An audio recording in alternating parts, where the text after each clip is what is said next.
So at this point, we're into day 3 of this. We've gone through some basics of APIs and talking to devices in the simple way. We started looking at how Ansible can scaffold that and abstract what we're doing there. And now we're going to talk today about how AVD comes into the picture. So when we start looking at AVD, it's important to understand that a large part of what AVD is our opinions.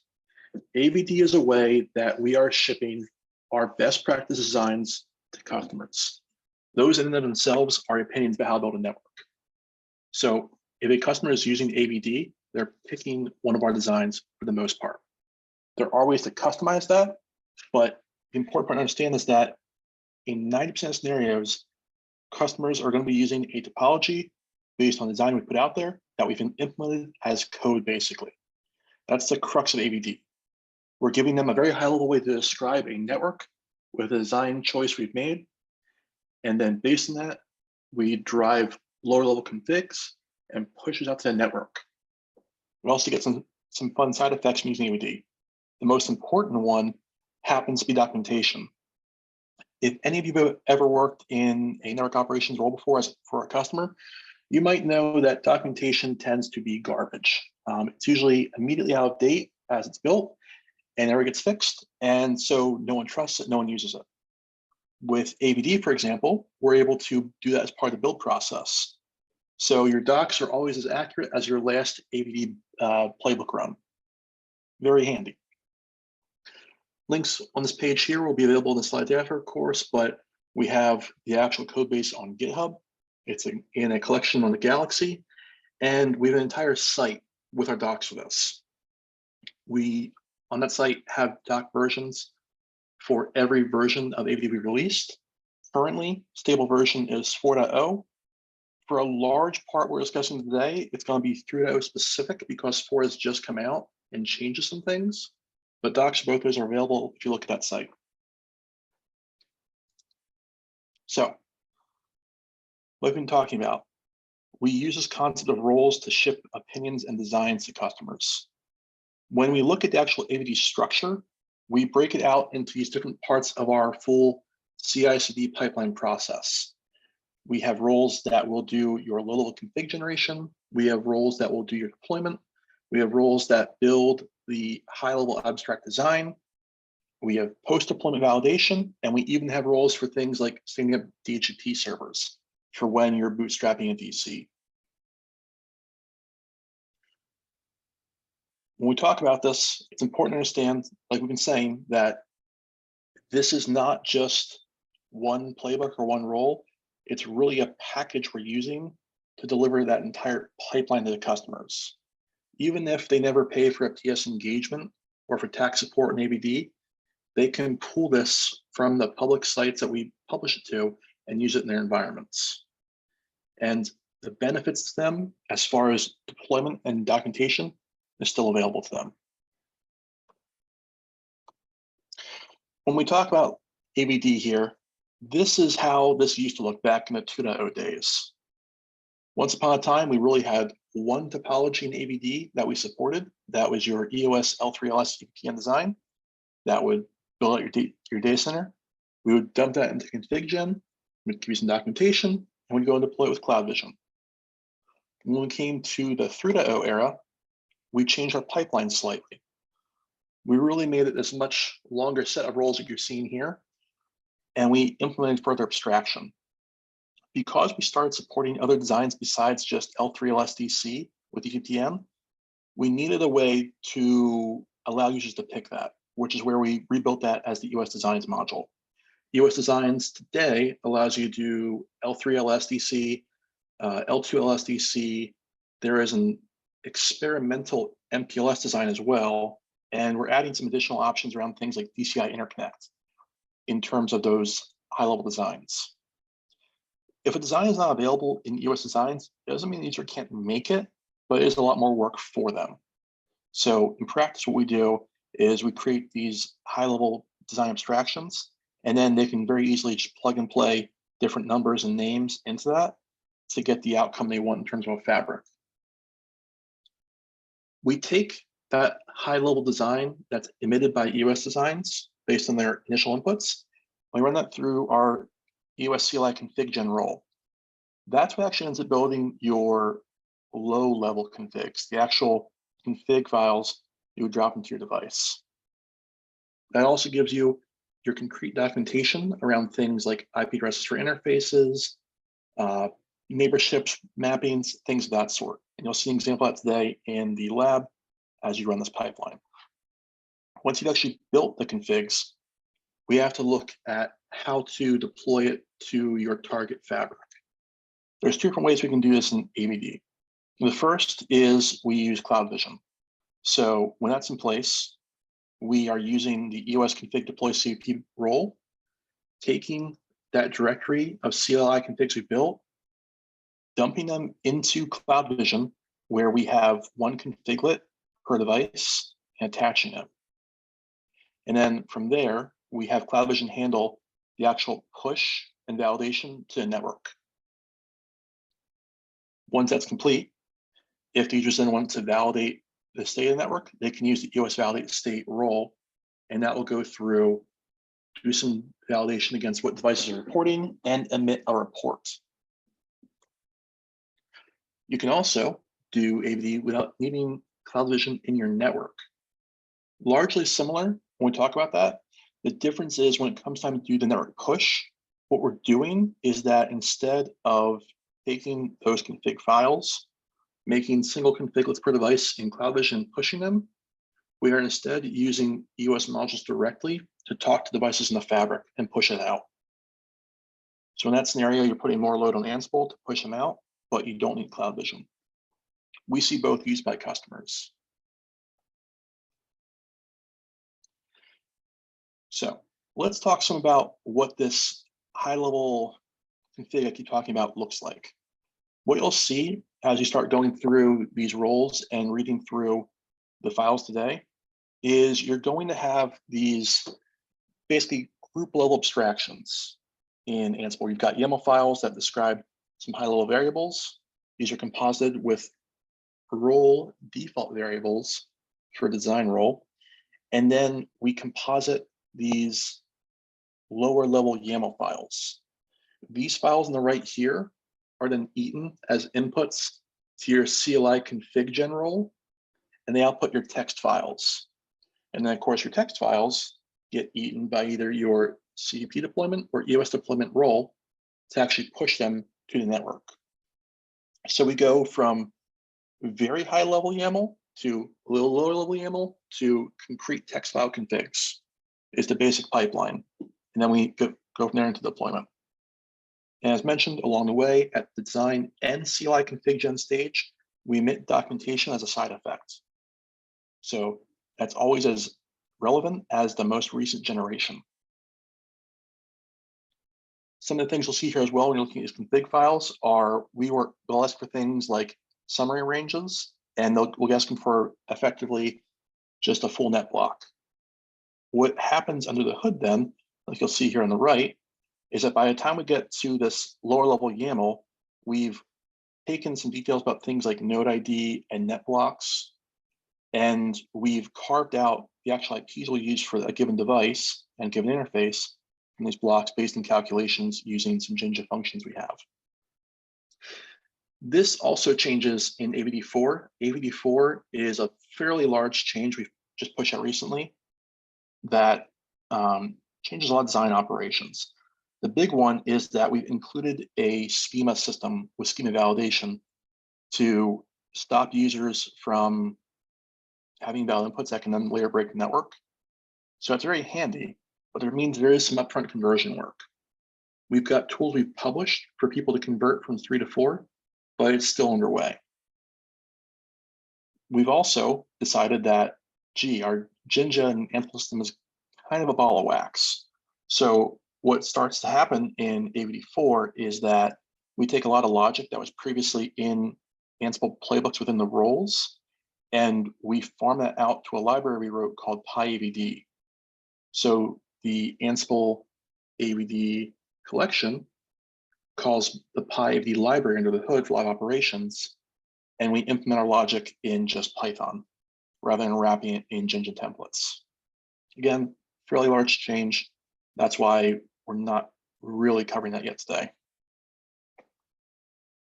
Questions so far about this pipeline or the abstraction operations here?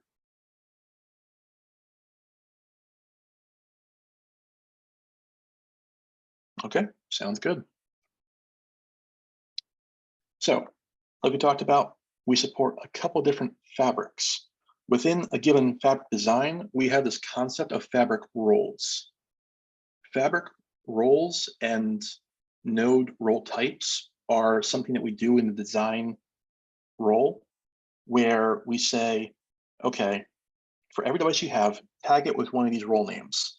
Based on the role name, we'll then give it certain variables, we'll do certain schema logic, and we'll give you certain documentation. These can be extended by user as well. For example, in your L3 leaf spine network type, you can have nodes that are L3 leaf, L2 leaf, spine, or servers. If you, for example, needed to then add in a new type of node, let's say you had a DC border, you can do that with custom keys in that node type dictionary. So we have this extensibility available within the product that allows people to take these base templates, get pretty far, and then if they need to, they can extend it to meet their circumstances. This is a large part too of why a decent number of our customers that end up using AVD do have a PS or EOS Plus engagement, because they look at this and say, this is great. It meets most of my needs. I have this one weird scenario I have to hit, and I'm not confident in my people extending these templates themselves. We'll go ahead and pay you to do that and show us how we can use those extended templates with this basic input file to feed what we need for our network. And you'll see that a lot. On the right here as well, you can see some of our outputs we get from this whole process.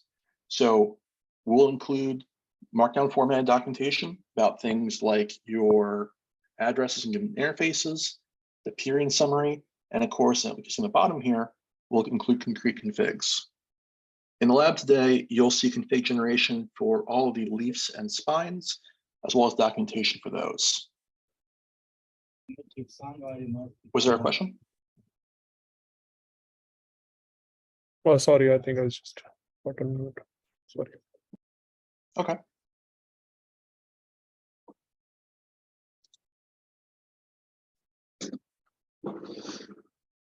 So, like we talked about, we can do a lot with this implementation.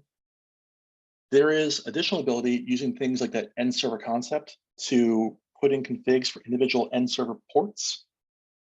So a user of this whole pipeline, if they wanted to, they can just deploy configs for the overall fabric and leave those user access ports more or less managed, or they can go down and actually implement all those keys for themselves. You can also inject any other role you have. So you'll see examples of customer networks where they have playbooks that do things like use the AVD pipeline, but they also inject calls to Batfish, for example.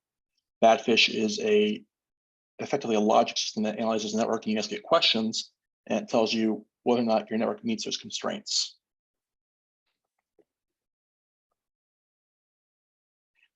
And again, just give you a visual format. This is effectively what you're looking at when you're using AVD with different models. You can do something very, very simple, where you just build a basic fabric, push out directly. You can loop in CloudVision and put that into that pipeline, or you can even go as far as building out your configs, running through Batfish to make sure you met whatever metrics you define for a network, then going through CloudVision, then doing validation. These are all valid uses of AVD. So we're going to talk more about EOS designs. This is really where most of the input operations for an end user will come into play. EOS designs takes in those group vars and host vars we define for the fabric and those fabric groups, your spines, your leaves, what have you, as well as if you're doing multiple DC designs per DC group vars. We merge those with the default role vars that the user has not overridden from the EOS design role, and we slam it through a number of modules to create those lower level YAML files and our documentation.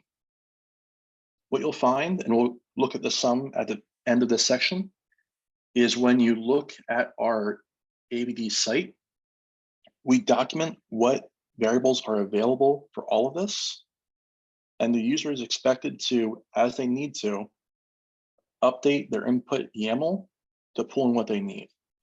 So they can have a very short file if they're looking for very few customizations, or you might see very, very verbose inputs because they're doing a lot of customization, a lot of overrides from the defaults. Like we just mentioned, typically you'll have group vars laid out like this, where you'll have your DC level group vars. You could have your fabric level vars, depending on how you do your hierarchy. In this example here, we're doing fabrics within a DC. You can also have fabrics above a DC. And then we have our different group specific overrides. Specific to US designs, these usually include things like node types, node IDs, things of that sort. You'll notice here, we start having this deeper layering. This is used not just by us for targeting, but also by AVD. So we'll do this fairly verbose layout in terms of what our network looks like. And then they'll each get their own file. We'll put in their specific overrides, if any are needed, and we'll go from there. When we feed this to the actual role playbook, it's a very terse call. Because most is done by convention, it reaches out, reads inventory, builds a network. When we look inside one of these group files, like for example, here on the right, you've got the L3 leaf group var file. What you'll see is that we're running through and we're loading a bunch of defaults. These group var defaults will override what we have in the role defaults. And then we can go through as well, and we actually spec out our node groups for our given fabric. So here what we're doing is we have a node group called leaf1, and this is a 2-leaf group, so they're going to be an mleg, and we're defining their IDs in the overall leaf structure and their management IPs. IDs are important when we talk about nodes in AVD because it's used for doing things like calculating what IPs you will get from a subnet range. You'll see throughout the documentation when it talks about things like subnet pools and node IDs that we talk about. Typically, you need to allocate more IPs in a given subnet than number of maximum nodes times 2. And that's because what happens is we effectively do some math in the back end when you enter this, and we say, okay, the third P2P link in this range would be this. That's your node ID, so here's your address. If you ever have to reorder or renumber your nodes, that can cause changes that would disrupt the network. It's the same thing you see in the EVPN and L3LS studios in CloudVision. Have you ever used those? Where if a user changes them, things get funky. And because you're disrupting peer-to-peer links, it can be significant enough that you can't push out as a single large change, and you have to kind of manually step it through. So it can get a little ugly. So especially when planning these out, a large part comes up front where you have to look at what the maximum size of your network you think will ever be and plan based around that. It's easy to expand into a range you've already allocated. It's much harder to expand the overall range.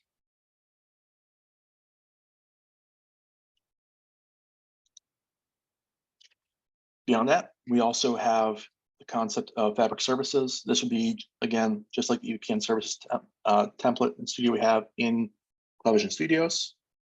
Here, we're actually defining our actual tenants that will then live on these leafs and our VTEPs. And you'll see, of course, we're speccing out how these are going to be built. Basic features as far as name, tags, all of that. In the lab today, you will be working on deploying an additional tenant to an existing EVPN example. And you'll see how easy that is. So, more fun things. One of those you'll notice as well is that when we get to structured configs, beyond just what you have for the group vars, we can spec out pretty much any feature. There's a lot of the documentation to read, but we can do almost anything we need to. Structure configs allow you to input the basic details for these features. Like you'll see here, I've got a block for the terminator daemon, and we can modify this, and it will take these inputs and build the actual terminator exec config. If you don't have an available structure config block in EOS designs for a feature you're trying to set up, you can also do it using something called custom structure config. We aren't going to cover it too much today because it gets a little complex, but just be aware it does exist. Customers do use it when they need to extend what we'll have available in EOS designs. Questions so far about what EOS designs is doing and what's available here?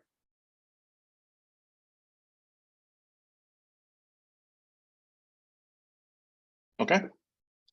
Just one question, Nathan. So can we also run any bash level commands as a part of this structure? So when you say bash level commands, what do you mean by that? I mean, let's say I want to just create a structure for collecting the rolling TCAP or a baseline log set that we collect.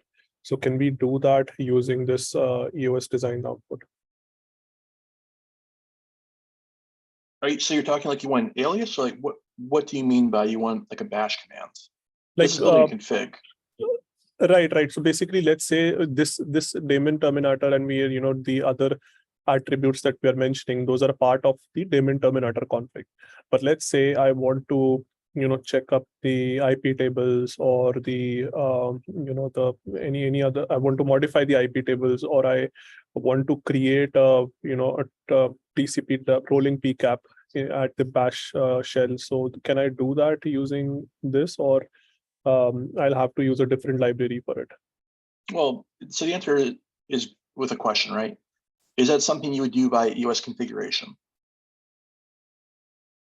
Right. Kind of, yeah. No, that's more of a bash shell utility. Yeah. So that's where you would be using either the SSH module or the EOS module, depending what you want to do. Okay. We can define things like aliases here, like you can see, and we'll in the live examples today, we have a list of aliases that we will load into the config. But if you're trying to do something that is not part of the configuration, EOS designs or EOS CLI config gen, are not what you want. Okay. Because they're building config. Got it. Thank you. And also about the TCAM profile, that can be edited using this as well, right? Just any other or? Yeah, so we can edit TCAM profiles. We have a couple different ways to do it now. It used to be custom structure config. We do expose it depending on some other features today. Okay. And the important thing is, of course, like when you use custom structure config or the key name, it should be EOS additional config. There's basically a concrete key in EOS CLI config, which we can go over later, that allows you to add just any random configuration you want to a device in question. So you can go through this entire process and then decide for a given device, you want to do something like add a monitor session or add a TCAM profile. You put it in that key and it just puts it at the end of the overall config we push that device. Oh, okay. Okay.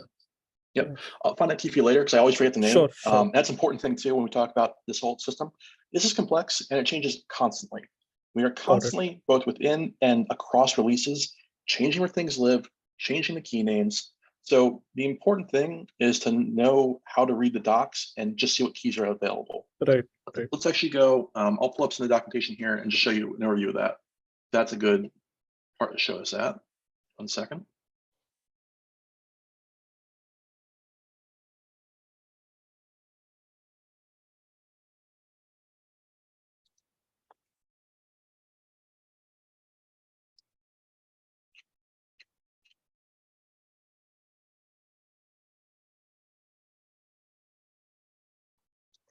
So when we talk about using AVD, all the docs are available at that avd.sh site that we show. This here, currently, I'm looking at the stable version, which is 4.1. We can also look back at older documentation we need so as well. Simple enough. When you're looking at the US Designs role, we've got this whole documentation here about what's available. You go down to something like input variables, you have a section on this, and then we cover what's possible. Now, this is where we talk about this being different in 4 versus 3.8. In 3.8, we have a different spec of what input options exist. Some of this documentation doesn't always list in terms of tables what is available. Typically it will, but if you don't have it listed, you can always go and it'll usually link you to the actual YAML that has the spec file. But if we look at things like your fabric variables, we'll have an example file here of what's exposed. And we can look through these, determine what's available. And if we do an Ansible doc on a, like, let's say I'm using version 4, if I do an Ansible doc, that will show me all the subset and all the features or potential configuration that I can do using that particular. Right, yeah, because you can also search. So let's say, for example, I'm looking for a way to modify Terminator. Okay, well, I've got hits here. I can look at this page and see that within the CLI config gen role, I have this spec here for Terminator where I can go in and I can set this stanza, and this will then get read to actually emit my Terminator config for the device config file. Sure. And like you see here, the comments, these are all comments as far as what each variable does. Right. And one last question, Nathan, is there any compatibility matrix in terms of these AVD versions and the EOS code or the CBP code version? So no, because it's supposed to be agnostic. Okay. Your EOS code never has to know about AVD is doing, more or less. It's all via API. You could have a scenario where, like, we're meaning config it's too new for you. Let's say if you're trying to do something hideous, like run version 4.20 EOS with this. Right. Mm-hmm. But at that point, then one, they can work around it by doing custom structure configs or custom configs. And two, we wouldn't support that. Right. But any of the supported releases, we shouldn't be facing any sorts of compatibility issues. Right. It's important to note too that technically we're only supporting AVD 4 and up as far as tax support. Okay. So a lot of the lingering issues we had from 3 around things like schema being wrong or just bad input bars are going to be out of scope pretty soon. Now 4.0 is released. Sure. Thank you. Mm-hmm.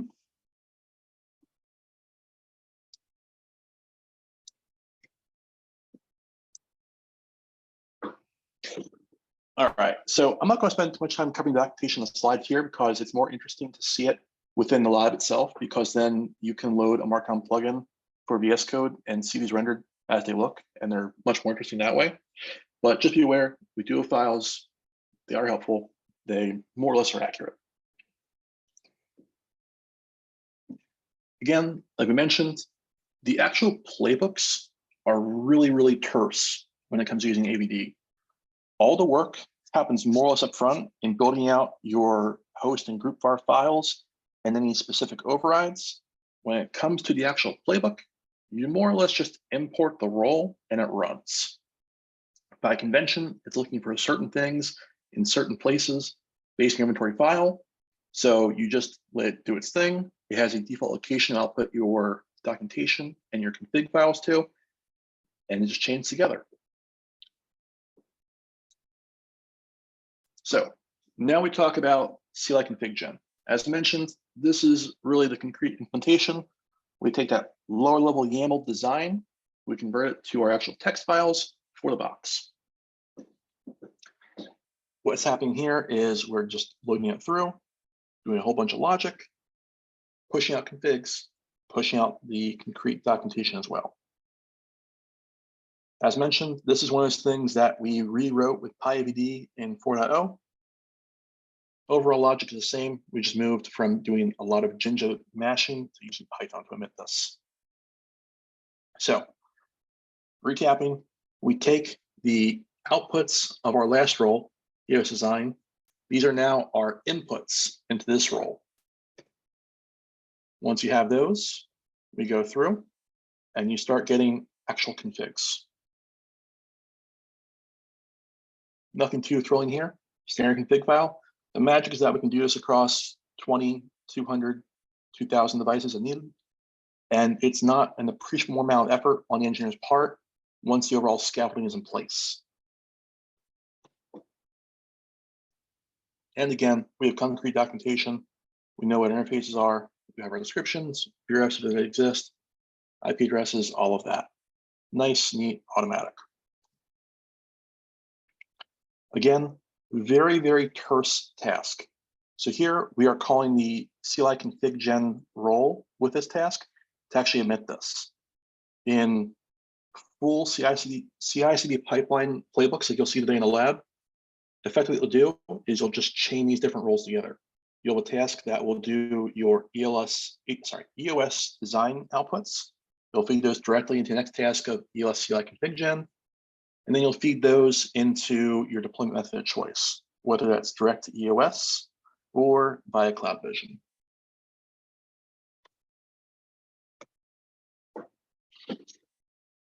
And again, two methods we've talked about before.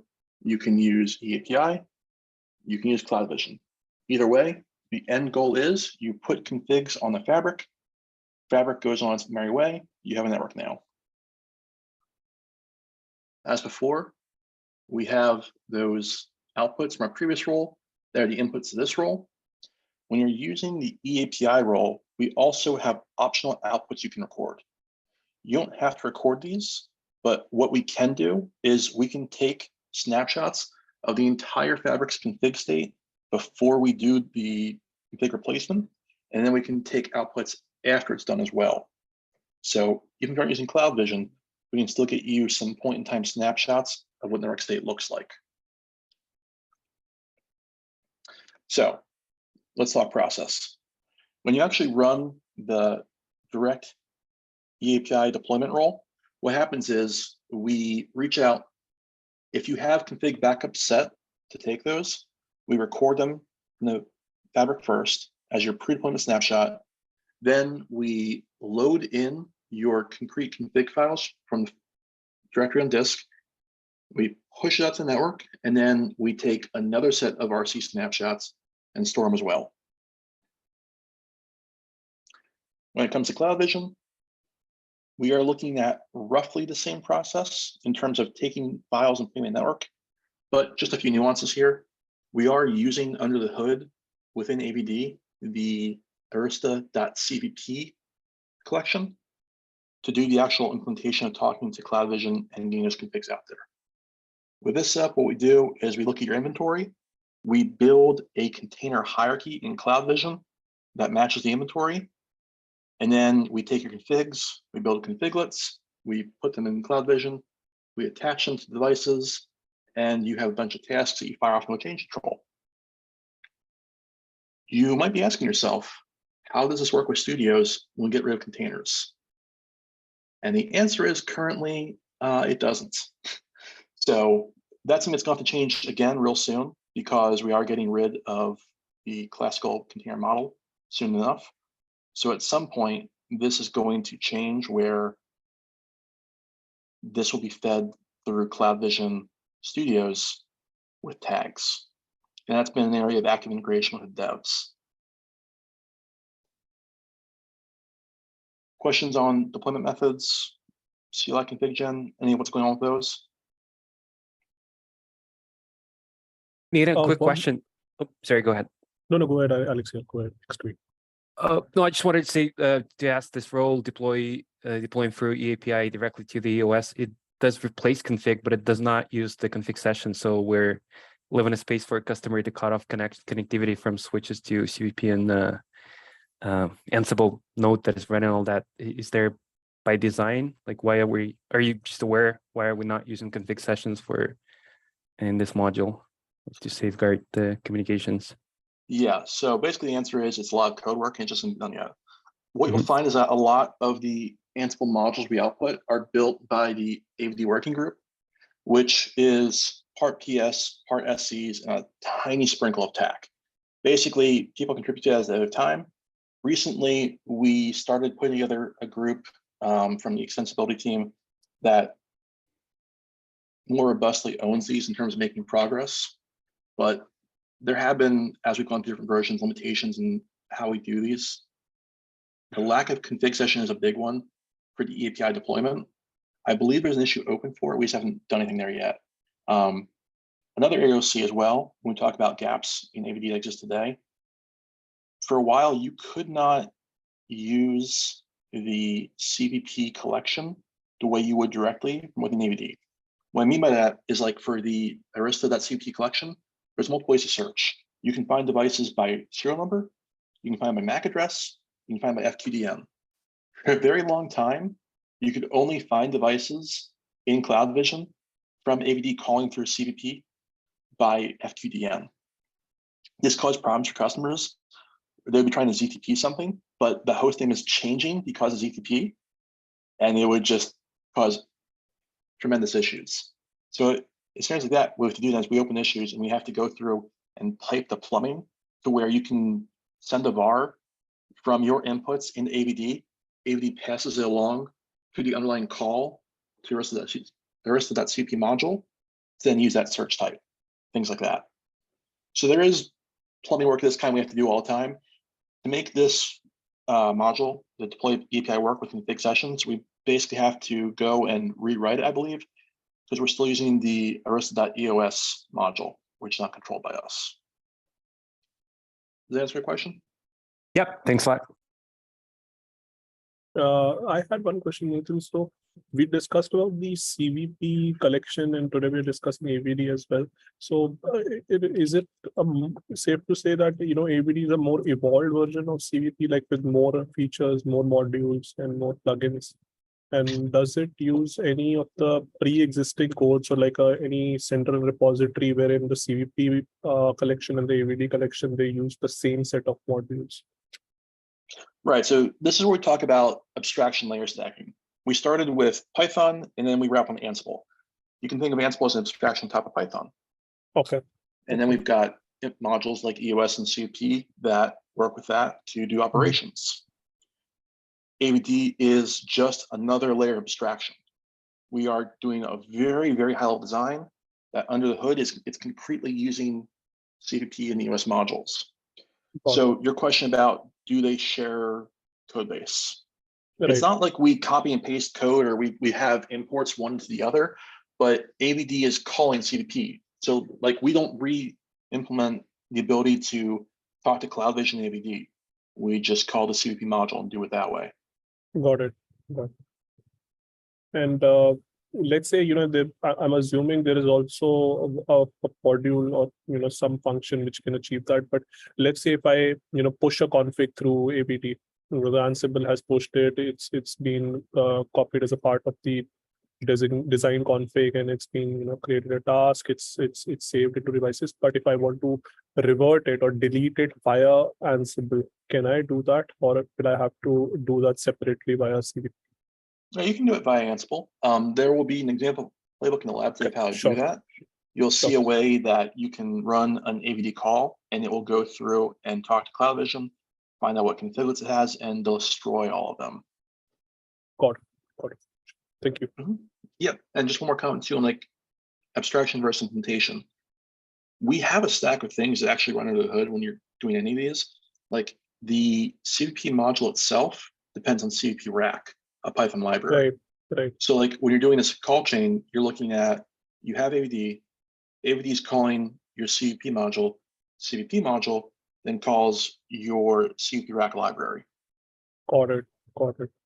So we are doing some form of code reusability, but it's not like exact copy. If we're just calling out the existing like stable, robust function which we've developed, and we know it works fine. Yeah, it becomes a matter of semantics about like how do you define reusability and stuff, right? Because we're using existing stuff, but it's not like it's a shared code base. They are separate repos. Got it. Thank you, Nathan. And just to confirm, I think I missed that part. When we're deploying with the deploy eAPI role, we do not use config sessions, correct? Not today. The Okay. fun part is this could change in a week or a month. It all depends. We do deploy these more or less continuously to our public GitHub repos. So as we make fixes, we put them through PR and testing, and they're integrated. So anything I say is really as of today. It Right. can change. We do version them, so we have major and minor versions. Changes within a single major version are compatible. Major versions can change in a breaking fashion. For example, with AVD, of course, going from 3 to 4, you now are required to have a schema. If you don't validate against the schema, it ain't going to work. Got it. Okay. Thank you. Smaller things like that search key thing I mentioned between AVD and CVP, those went in as like minor changes within, I want to say it was 3.4, but things like that. So if a customer is complaining that something is not working, it helps to know what version they're on. Because, for example, they say, hey, I'm on AVD 3.4 and this doesn't work. And the docs say it should. We've had cases where we go and look at the docs and we say, oh, we say we add this in 3.6, upgrade to 3.6, and then it works. They just don't always catch that the same way they might with like EOS versions, for example.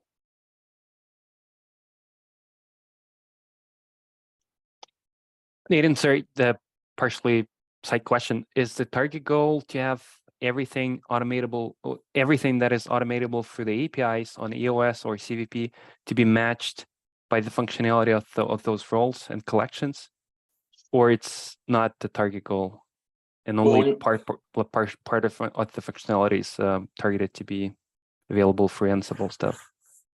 That becomes an interesting question when you talk about what does it mean to be available in EOS designs or CLI config gen. Just because we have, those custom keys where you can inject anything you want on top, technically everything is available. It's just not friendly.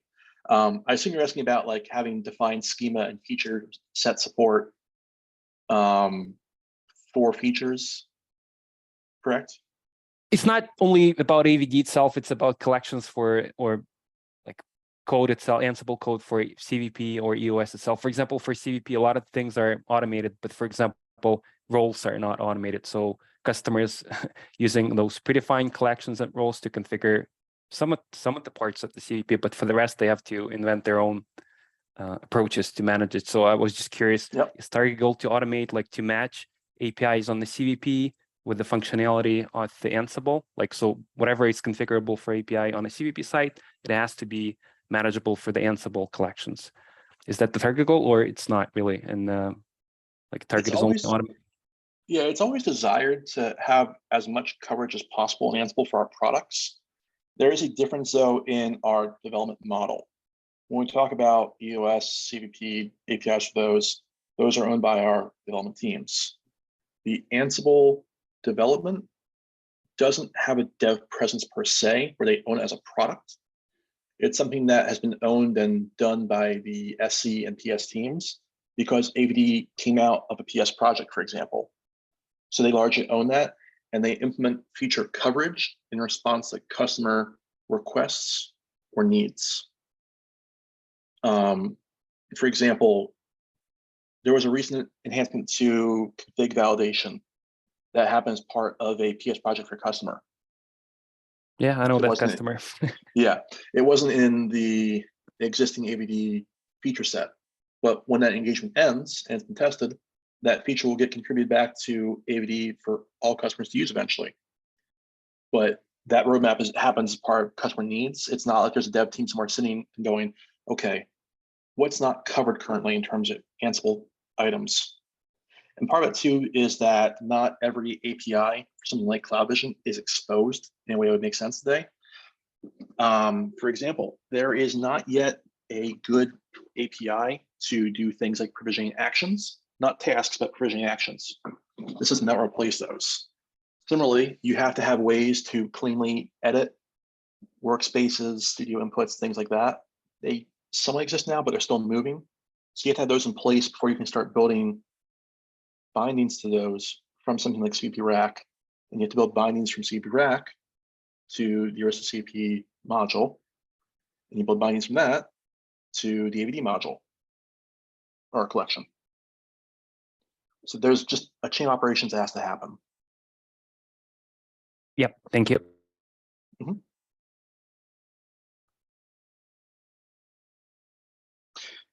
And yeah, we look at playbooks for deploying this. Again, very curious, simple task. You'll notice we actually do pass vars here. Unlike your CLI config gen role, we import that in US design where there's implicit vars in the role, the defaults that we can just use. Typically, when you're deploying to CloudVision, you want to tell it a few vars up front just so it doesn't get confused. We're going to tell it what container root to use when building out our tree for our devices to get moved into. We want a prefix for our configurate names. We can tell what they're for.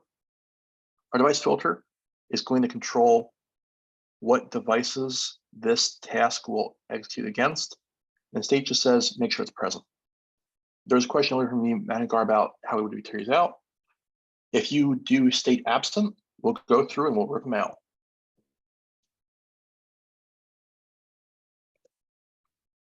So validate state. This is the last part of our overall CI/CD pipeline we offer in terms of roles. This is intended for post-deployment. When you're using this role, what you're doing is you're taking those lower level YAML files we had from our EOS design output, and you're comparing them against what you see from EOS Fabric when you talk to that with our EOS modules. So you take inputs from both those, you slam it together with some assertion calls, and you check if your Fabric state at present matches what you intended. So this can be run periodically to check for drift over time as an example. And then we store these outputs in both Markdown and CSV format that you could use or consume in further automation.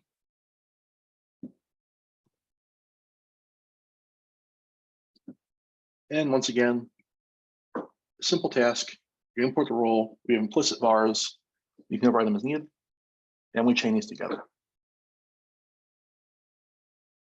So we mentioned this somewhat before about how we can extend these roles as needed to achieve what a customer would need if we're building this for them. Effectively, what can happen is we can add features to the EOS CLI config gen role, and then those will get picked up when we run the role to output these configs.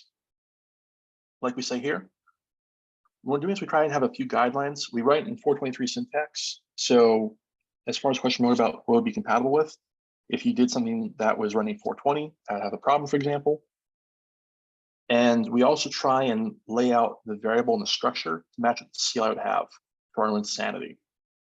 You wouldn't have to per se, but it does make things significantly more challenging if you don't follow these kinds of guidelines when you're looking at these.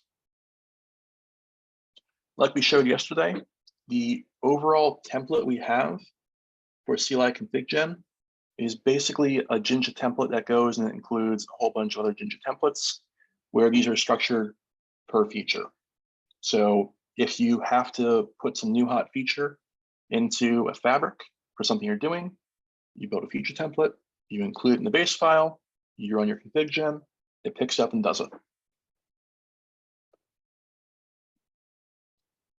One thing we really stress when we're talking about feature templates, especially when someone is trying to contribute them back to the main project with a PR, is that we always want loops, we always want guards, meaning we guard with if blocks on the feature template itself to see if variables are defined. If they aren't, we don't run that block of templating just to avoid outputting garbage configs. If you're trying to add some kind of feature template that doesn't like adds a radius server, but they didn't specify one, you can end up with a block where you just have radius server blank. And then of course, EOS will barf and say that's not valid config. So we guard with these defined and if not none blocks to make sure that the variables actually exist before running that template logic. We also use for loops whenever there is a chance we could have more than one of something configured. So we'll emit configs for all of them.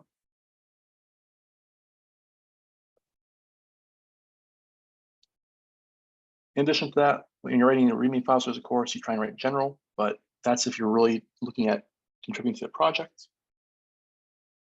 And that's our basic layout of how we would do that for feature level designs. There's also the raw CLI config design, which I'll show you in a second here, where you can skip doing any kind of templating and just say, here's a bunch of text, put it into my switch. And 1 second here, we'll show you this.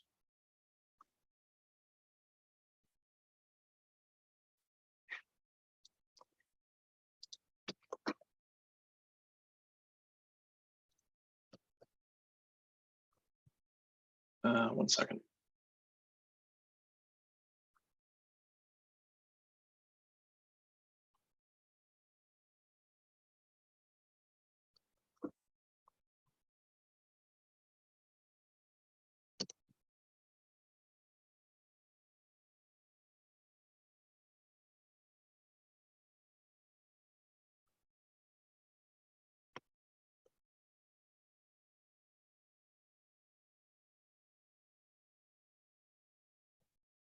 Okay, I'll bring it up in a second here. I don't have the page open. But the raw CLI command is what you use to just dump text into your inputs that then gets emitted as part of the template at the end of it.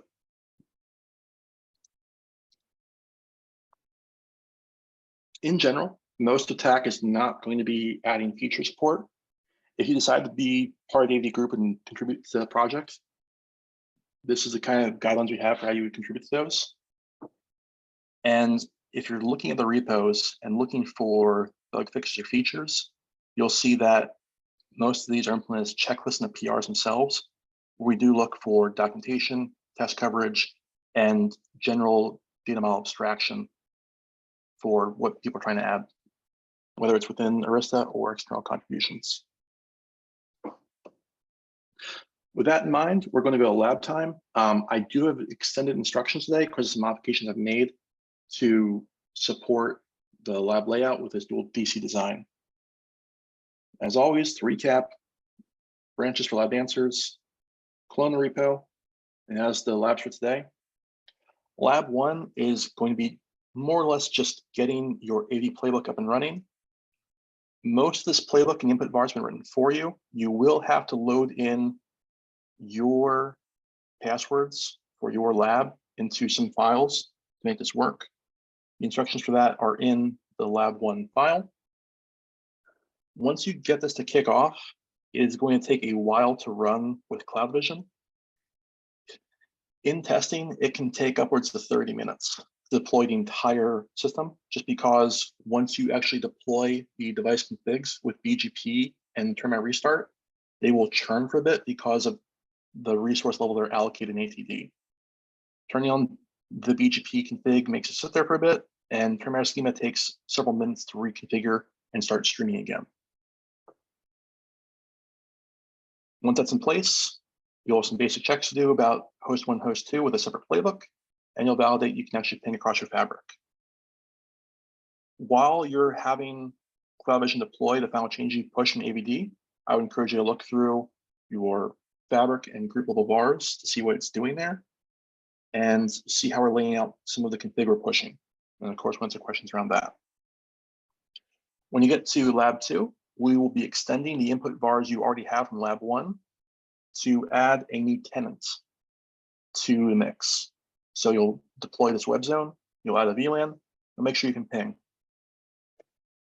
Finally, you'll be modifying your input schema further to add AAA config radius across your fabric.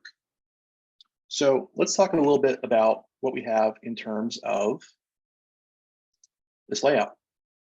For the schema here today, just because we are using L3LS topologies, what we are doing in the lab playbooks is we're deploying 2 different fabrics, one of your S1 devices, one of your S2 devices. We are leaving the border and core devices alone for now as just an unmanaged IP core effectively. So what you'll see in the playbooks is that both of these are deployed in parallel. You'll see them get configured. These are left alone. You can extend if you want your playbooks to also touch these. What you have to do is use the DCI roles and use the L3 stanza to manually add additional L3 links to map these.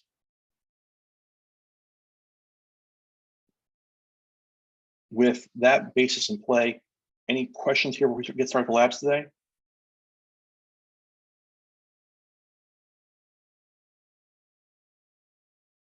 Okay, sounds good.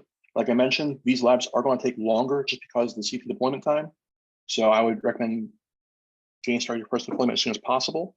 And then from there, look at your lab inputs and schema, and I can answer questions you have around those. So I had one question, Nathan. Just as per your experience, what be your suggestion? Let's say I want to deploy a EVPN VXLAN deployment, right?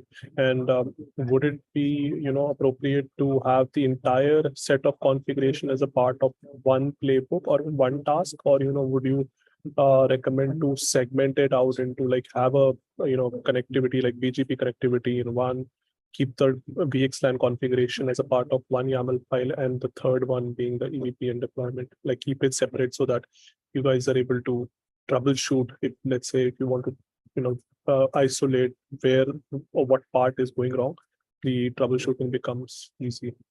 What is If you're using the layer 3 leaf spine EVPN topology type from AVD, it deploys all of it in one shot. Depositing them short. But what the best practice when it comes to like a production environment? Would it be like segmented into like different modules, or like not modules, like different plays as a part of the same playbook, or keeping it as a part of one play? We single shot it. Yeah, the design is all single shot. So what you'll see when you actually look at, for example, I'll pull this up here, your playbooks, you'll have separated out by DC. You'll have your plays. Yep. You'll have your play where you build, and we just say take everything for DC1, run it through. That builds your design. We run through, build the configs. So just task, that's all one play. And then we have those plays running in parallel for the 2 DCs, and then we come down and we actually do our deployment. Again, one play, one task. Got it. Sure. Thank you. And one more question was regarding yesterday's session. You mentioned we talked about the groupings part. So I wanted to check, like, if the concept of ungroup members in a inventory.yaml file. So let's say, if I have a particular device which is not grouped to any of the groups, how would that be? What do you mean? I mean, the ungrouped variables or ungrouped devices in a inventory.yaml file. Let's say I have a inventory.yaml file wherein there is a spine group, there is a leaf group, and I have a few devices in the leaf, I have a few devices in the spine. But let's say there is a service leaf, and I didn't add any service leaf group, but I've just had that particular device as part of my all group. So will that be referenced under all, or if I have to just let's say if I have to just ping that service leaf switch, what particular group I can use, or I can reference that exact variable to ping that? It'll be in the all group if you have it defined into there, and you'll see it in your graph output and inventory. Right. But I think I read through that slide of ungrouped. What is the significance of an ungrouped variable? Ungrouped would imply any host that is under the all target that doesn't itself have a grouping. Got it. So it can only be referenced by all, they keep the global all group, but none not through a specific variable. It will always be via a group, which is the all in this case. Yeah, you could use the host if you want as well to target a single device, but there's not really a good reason why you want to use like an ungrouped group. You would just make a group. Got it. It matters a lot as well in AVD because we use those implicit assumptions around things like group names and group var files to do a lot of that work under the hood for us. So if you have things in ungroup, it's not going to work right if they're part of your target list for your devices. You'll want them in a group because you're doing things like setting the node type at a group level. If you don't do that, you'd have to create basically host vars per device And that is a lot of boilerplate. God. Sure. Thank you. Thank you. Mhm.